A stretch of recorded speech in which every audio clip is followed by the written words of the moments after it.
به غذا آب و آرامی ضرورت داریم.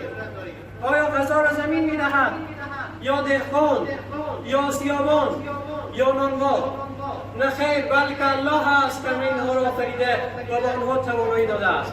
اگر خداوند به انسانی مال و ثروت و استعداد ندهد، آن انسان چگونه میتواند برای دیگری کاری انجام دهد؟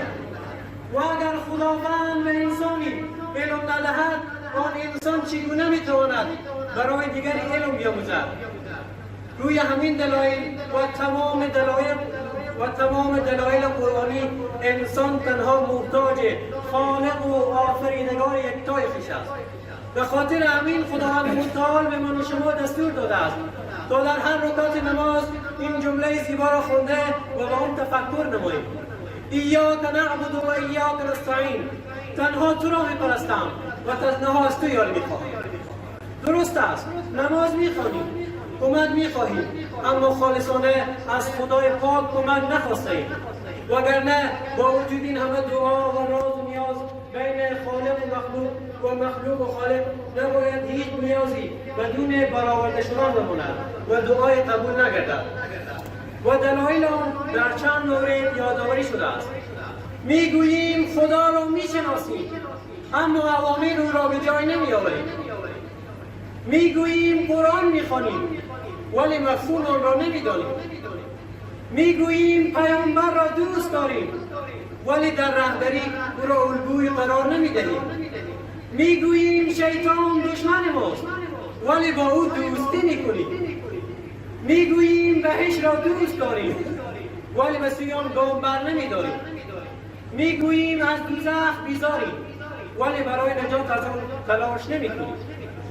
میگوییم مرگ حق است، ولی توشه سفر را آماده نمیسازیم.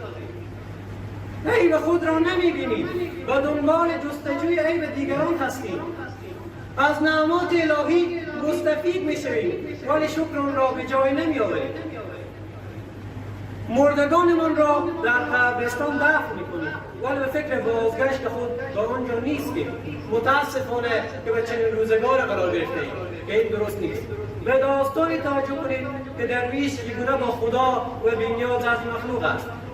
پادشاهی درویشی را به زندان انداخت. نیمه شب خواب دید که درویش بیگناه است. همون لحظه او را از زندان آزاد کرد و به او گفت چه حاجتی داری تا برایت برآورده سازم، چون تو را بیگناه به زندان انداختم. درویش گفت خدایی دارم، این موقع شب تو را از خواب بیدار کرد تا مرا از بند رها کنی. نامردی است که غیر از او از دیگری حاجت نخواهم. در مثال در مثال دیگر همان گونه که ابوبکر صدیق رضی الله عنه در غار ثور بودند گفتند ای پیامبر خدا، پای مشرکین بر در غار دیده می شود. پیامبر صلی الله علیه و سلم فرمودند لا تحزن ان الله معنا. غمگین نباش، همانا خداوند با ماست. و سخنانم را با این شعر ناب به پایان میرسانم. یقین دانم در این عالم که لا معبود الا هو ولا مقصود فی الکونین ولا موجود الا هو. تو تیغ اله به دست داری، بیا تنها چه غم داری، مجو از غیر حق یاری، الا فتاح الا هو. هرچه خواهی از خدا خواهی پسر، نیست در دست خلایق خیر و شر. و در آخر تشکر میکنم از شما حضار گرامی و برادران عزیز. امید که در تمام عرصه‌های زندگی موفق و سربلند باشید و درود بی پایان بر روان پاک پیامبر بزرگوار اسلام، منجی بشریت، فخر مرتبت احمد مجتبی محمد مصطفی صلی الله علیه و سلم. السلام علیکم و رحمت الله و برکاته. همه با هم صلوات بلند محمدی.